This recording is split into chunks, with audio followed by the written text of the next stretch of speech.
यह स्वागत योग्य है कि सुप्रीम कोर्ट उस याचिका की सुनवाई करने को तैयार है जिसमें यह मांग की गई है कि दोषियों को राजनीतिक पार्टी बनाने और किसी दल का पदाधिकारी बनने पर रोक लगाई जाए।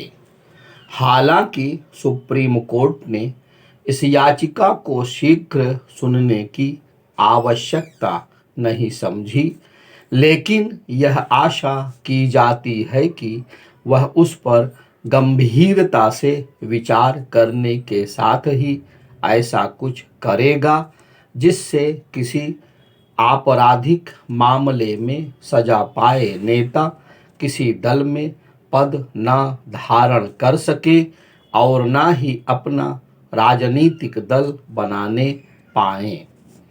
ऐसी कोई व्यवस्था बनाना इसलिए आवश्यक है क्योंकि कई ऐसे नेता हैं जो सजा याफ्ता होने के बाद भी अपने दल में कोई ना कोई पद धारण किए रहते हैं अथवा उन्होंने अपने राजनीतिक दल का गठन कर लिया है।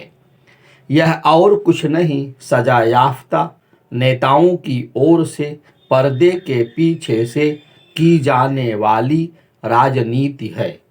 उनकी यह सक्रियता राजनीति के अपराधीकरण को रोकने के प्रयासों पर पानी फेरने का ही काम करती है। यह सही है कि ऐसे नेता चुनाव नहीं लड़ सकते, लेकिन वे राजनीति में सक्रिय रहकर उसे प्रभावित करने का काम तो करते ही हैं। ऐसे नेता कई बार दल विशेष के कर्ता धर्ता बनकर उसकी रीति नीति तय करने का भी काम करते हैं। इसी तरह वे यह मिथ्या प्रचार करके लोगों की सहानुभूति अर्जित करने की भी कोशिश करते हैं कि उन्हें राजनीतिक बदले की भावना के तहत जानबूझकर झूठे मामले में फंसाया गया। सजा याफ्ता नेता ऐसे कुतर्क भी खूब देते हैं कि सबसे बड़ी अदालत जनता है। कई बार वे अदालतों के फैसले को सरकार का फैसला करार देकर भी लोगों को गुमराह करने का काम करते हैं। राहुल गांधी इन दिनों यही कर रहे हैं।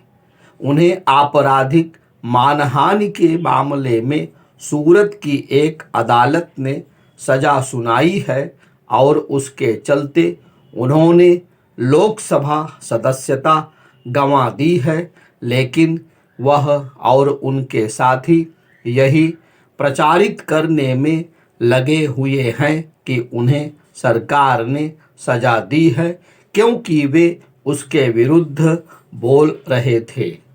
स्पष्ट है कि वह पीड़ित होने का दिखावा इसीलिए कर रहे हैं क्योंकि यह जान रहे हैं कि सांसद न रहते हुए भी कांग्रेस की राजनीति उनके ही इर्द गिर्द घूमती रहेगी और उन्हें कुछ हमदर्दी हासिल हो जाएगी।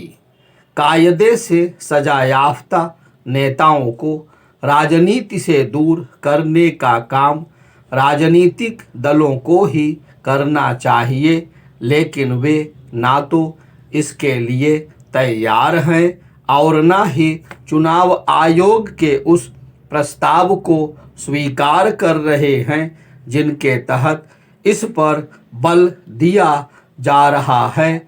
जो नेता गंभीर आरोपों से दो चार हों और जिनके खिलाफ आरोप पत्र दायर हो चुका हो, उनके चुनाव लड़ने पर रोक लगाई जाए। समझना कठिन है कि राजनीतिक दल इस प्रस्ताव को स्वीकार करने के लिए तैयार क्यों नहीं हैं।